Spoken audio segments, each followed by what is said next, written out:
Hey everybody, this is IndieGeek, and today I'm taking a look at Lenna's Inception. This is a game out in beta from Bytten Studios, and this is a game I've been following for a while, but it's been in alpha for a while. I haven't really had a chance to play it until now that it's hit the beta, and I thought that this would be basically the perfect time to cover it.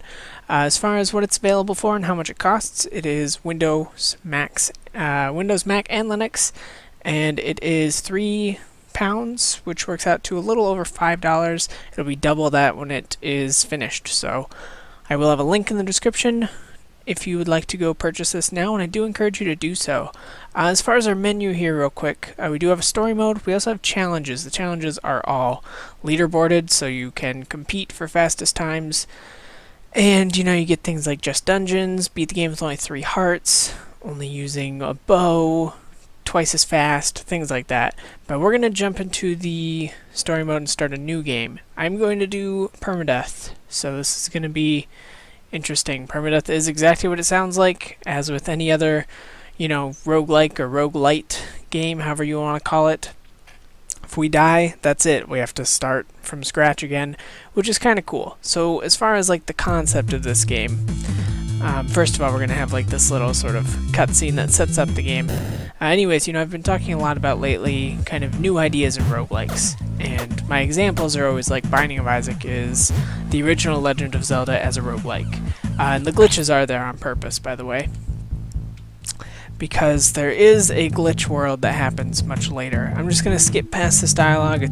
If you've played any Zelda game, you kind of know what's going on with the dialogue there. It's hey, go grab the sword in the shed and then go find the old man so that he can tell you what to do. Anyways, and then the other example that I always use is Rogue Legacy is kind of the roguelike version of Castlevania, and that definitely rings true. And what we've got here is, if you are a fan of, okay, so we need to go to the right. If you're a fan of Link's Awakening or the Oracle's games, as far as Zelda games go, this is essentially that as a roguelike. Things that I really like, and basically I'm not going to really talk about any negatives because first of all, I don't really have any negatives, and second of all, it is in beta, so any issues, any bugs, definitely to be taken as work in progress.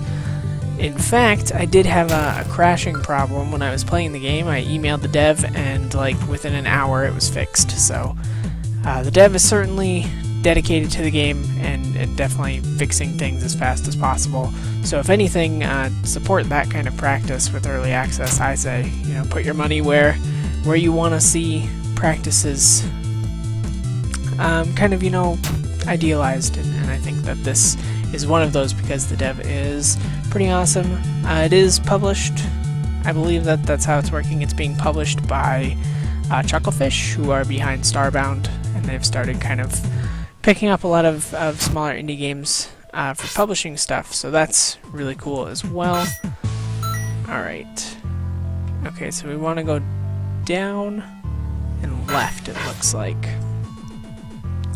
Anyways, other things about the game. I was going to get into the things that I like.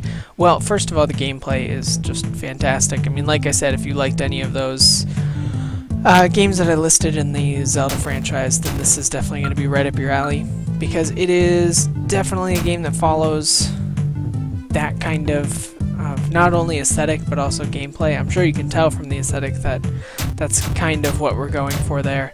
It looks a lot like Link's Awakening, which I think is awesome. You see a lot of games copy kind of Zelda styles, but you don't often see ones that go for Link's Awakening or the Oracle's games, and I think that's pretty cool. Oh, actually, so there's actually a glitch there, and that's not I'm not saying that as a glitch, but over on the left side there, that may actually end up being a secret. Later we can get missing glasses, which is, kind of a joke on Missing No from Pokemon, but it allows us to eventually actually get to the glitch world, which I haven't been able to do, but oh wow, yeah. Pretty crazy stuff going on there. Can't do anything with it yet, but definitely in the future. I have been playing for probably about 2 hours on my other save. The nice thing is, you know, there is this whole permadeath mode. You can also turn permadeath off, which I think is pretty important. Okay, so I'm gonna have to go around a bit, but that's fine. Because, you know, a lot of people, like, I know that permadeath is the new kind of trend, and, you know, roguelikes are definitely gaining popularity, and I love that, because, you know, for me, it provides games that are challenging, but also I can kind of see the goal and reach, and it's more like, this is challenging because I'm not good enough yet, not because the game is just too hard, that kind of thing. So, you know, if you watch my channel, I definitely do play a lot of roguelikes. That being said, the parts of roguelikes I don't like are oftentimes the learning process, actually. Like, you know, the hours and hours that you'll spend just trying to learn patterns of enemies, things like that, can get a little overwhelming sometimes. This allows you to turn off permadeath, so you can play through the game without permadeath and basically learn how enemies work, learn how bosses work, and learn how puzzles work, so that if you want, by the time you do go join permadeath mode, you are kind of ready. Which I think is a really smart way of doing... Oh, how sad. Okay, that's what we wanted. That was pretty great, actually, because I have not messed up one of those yet. As far as the dungeon gameplay, it's if you've played Zelda, it's definitely going to be familiar. You know, we got the map over there. We will definitely find at least one item. I think we actually might find a sword upgrade and a shield in this dungeon. Yep, so there's our shield, which I don't often use that much, although I probably should. Okay, you know what, I guess the other game that I might compare this a little bit to is like Anodyne, because Anodyne was kind of special because it took this kind of Zelda formula, but it made it like a little, I don't know, like LSD kind of acid trippy, I guess you could say. I don't know if that's really like a good description, but this kind of almost follows the same thing. There's, you know, we saw like basically death at the beginning. We've got like maybe a little bit of like a horror tint on things, and other things are just kind of like a little strange sometimes. Sometimes we just have things that if you're used to Zelda, they might seem a little weird. Okay. Yeah, but I mean the gameplay is fine. I think the story is kind of what I'm looking forward to seeing more of, because that's the other cool thing, is because it works as both like a normal Zelda style game and as a permadeath game, there is actually kind of like a story to it. We, you know, we go back to the old man and he will actually kind of give us the next place to go. However, ooh, I have actually not fought this boss yet. Okay. A lot of the bosses are pretty like reminiscent of other like Zelda bosses, so that actually was not too bad, thankfully. That's probably one of the easier bosses I've fought, actually. I've fought, I think, 5 of them at this point, and I think there's at least 8, I would guess, because there's 8 temples, although I think not all of them are quite implemented yet. And of course now in true Zelda fashion, like, we can go places that we couldn't go before, because now we can cut bushes, which, as you've seen, there are places where bushes are in our way, and, you know, we couldn't make progress before because of that, but now we could, so that's definitely still rings true in this as much as it does in a regular Zelda game. You know, we'll get all the normal stuff. We'll get like bombs and a bow and all that kind of stuff. We can also get pets, which you saw there, but I've only found 1 pet, and it was on my non-permadeath save, so I don't know like how common they are, but it seems like they're not too common, at least right now. So what we're going to see here actually in this video video is basically the completion of what is scripted right now, because only the first dungeon is actually scripted. And by scripted, of course, I mean like the old man will actually tell us to go there and bring the artifact back to him. We can still go do more, and I have been in my free play of this, but there isn't like a full goal after that, at least for now. So you know, the thing is, like, this is basically kind of the deal with any early access game, I'd say, is that you're kind of buying into the concept on this one, and it's definitely a really good concept. I think it's worth buying into, and I think especially at the price, it is definitely going to be a good purchase, and there's a lot to the game, especially with the challenges, with leaderboards. Like, this is a game that I really want to see succeed, because if nothing else, it's taking roguelikes and doing something new, and I really kind of value that, because there are so many roguelikes out that aren't really doing something new and are just kind of trying to cash in on the fact that roguelikes are popular. And this doesn't feel like it's doing that at all. This feels like it is, you know, an original concept that is, I think, definitely worth supporting. So yeah, we get these library books, and the other girl in the library wants the library books. She wants 16 of them, and then she'll translate them, and we can read the translated version. I have only found, I think, 13 in my other save is the most I've gotten, but that is another thing that you can do. So unfortunately, I can't really tell you like what that gets you at the end. I don't know if it gets you an item or what. We also get basically a Zora tunic, which it isn't actually titled the Zora tunic, obviously, but basically allows us to swim. The other thing that I really want to talk about as a huge benefit to the game is, for being a roguelike, it is huge. Like, I can open up the map here, and you can see, like, this is only a fraction of the map. Like, that's our map. It is pretty big, and you don't see that with a lot of roguelikes because it's got to be randomly generated, so most of them keep it pretty tight.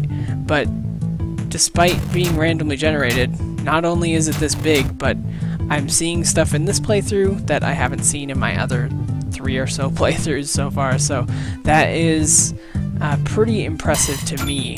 So I could definitely see this gaining a pretty cool community, especially with the leaderboards. You know, with things like speedrunning, for sure, I think this game is gonna be pretty popular. But yeah, just like, you know, if you are looking for a game that kind of brings back like the Link's Awakening style, here's a world, go explore it, I think that you should pick this up. I am not at all upset about the fact that it's in beta right now. It feels good, it plays well. You know, occasional hiccups here and there, but nothing too bad. The starring artists live here, hard at work on the next version. Come inside when your save file gets out of date. Yeah, so they will actually, that's kind of cool as well. Basically, as much as possible, it will convert old save files to new save files. So that's like what happened when I had the bug and the new update went out. I was able to just keep my same file, which was pretty cool. So I definitely liked that a lot. Yeah, this is stuff that I did not see at all in my other playthroughs, which is really, really cool. I mean, the fact that this game is so big and still manages to look different, it's kind of like a never-ending supply of handheld Zelda games, which is really, really cool. This is the kind of idea that I wanted to see for a very, very long time. And it's just like incredibly impressive. I can't even begin to touch on how impressive that is. Yeah, you know, like from a gameplay standpoint, if you played those games, it's gonna play and feel exactly like those. At least it has to me so far. You can see from the art, you know, it also definitely kind of calls back to those games in particular, which I think is also a really strong suit of the game. The art looks great, and it's just pretty to look at. We've got a lot of different, I guess you could call them kind of like biomes, sort of. Basically different kind of environments in the game, and they all look really, really good. Very, very pretty game to look at, and the music I think is really good as well. Like, obviously it's not Zelda music, but still, it's very good music. You know, it's a little hard to compete with Zelda on the music department, but I'd say what is here is very interesting to listen to, and really does kind of complement the adventure very, very well. I don't know that I have too much more to say here. Maybe I will try and see if I can get to one of those other dungeons, because we also have like very, very different dungeons, which is also really cool. Okay, so that's not the way to go. Yeah, I'm gonna see if maybe I can get to another dungeon just so that we can see perhaps another boss battle here. Should be, I think, nice to show off. There is pretty good variety in the bosses, and you know, like, the game is also just full of references, which is really funny. So there's like the classic kind of Moldorm, I think he was called, boss fight from Zelda with the worm that you gotta hit in the tail over and over. And there's that boss fight, but instead of being a worm, he's like Pac-Man shaped. So it's like Pac-Man, and then he's got a bunch of yellow circles running behind him. So, you know, there's like lots of little funny kind of nods to other games as well, which is pretty cool. I think just overall, the game here is like really, really well developed, really polished, and it's just a blast to play. Like, I don't really know how else I can put it. If you like Zelda and you like the idea of roguelikes, you need to own this. Like, that's all there is to it, and you might as well get in on it now when it's half price and still running pretty well. So you can see, like, we've got definitely a different kind of environment here. Similar puzzles. I think that is maybe one sort of point of complaint you could list, is that just due to the fact that we're dealing with you know, due to the fact that we're dealing with all the kind of roguelike elements here, it's not super easy, I would assume, to put in like real in-depth puzzles. You know, so we're not gonna see like Zelda puzzles where you have to fall through multiple floors and, you know, all this kind of stuff to get through, because it's randomly generated every time. So it's got to follow kind of a pattern, which is definitely understandable. I certainly can't really fault that. Okay, so that's nice. So we got the tuna tunic, so this allows us to swim. Also dive, like some of the other Zelda games, but I haven't noticed a reason yet to dive. I don't know if there's anything hidden. The other thing is, I'm not totally sure what money's up with, like what's up with money in this. There may be a shop, but if there is, I haven't found it yet. I'm certainly not saying that's like a bad thing, but yeah, sorry if there is a shop and I just haven't found it. But for me right now, I don't know what money is doing, but I'm guessing because it's there, eventually it will do something. So I would guess that eventually there's a shop, and I certainly hope that we can Link's Awakening style kill the shopkeeper if we want, because that would be pretty cool. Okay. I will say, like, I think for the most part the game's maybe a little on the easy side. Now, of course, would be like the perfect time for me to take a hit here. What's up with that? Oh, that's to get out the other way. Okay, so here we've got another boss. Oh yeah, this one is also really easy. We'll just run in and then we'll slash him.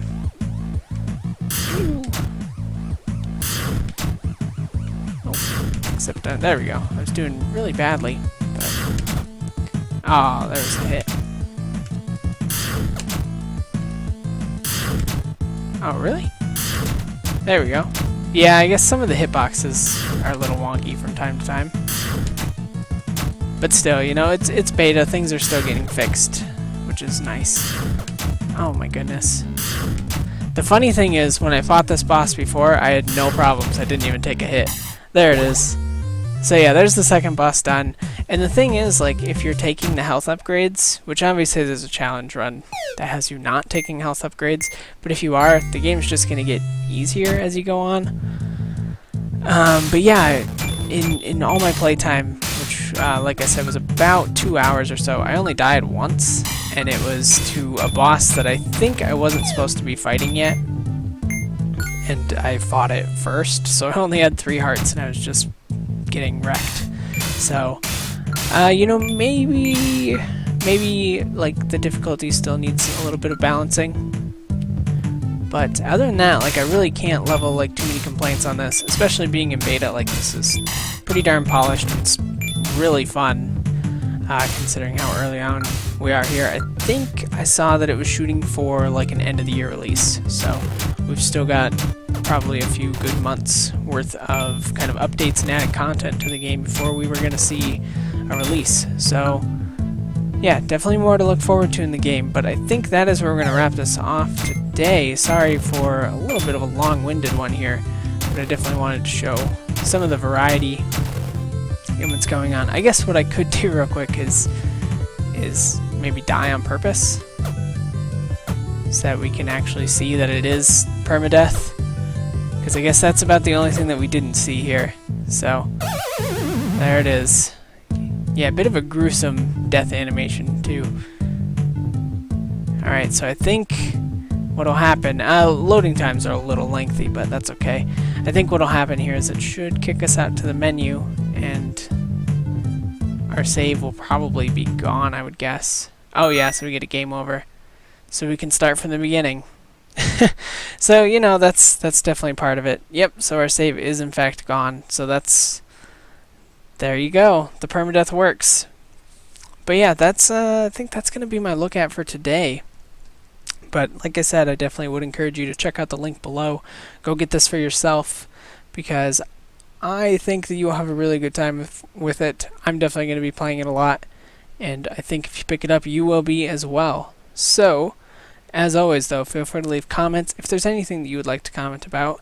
Subscribe to the channel to see more videos from me every single day, and of course, if you like the video, then please do consider clicking the like button. But with that, I thank you as always for watching, and I will see you next time.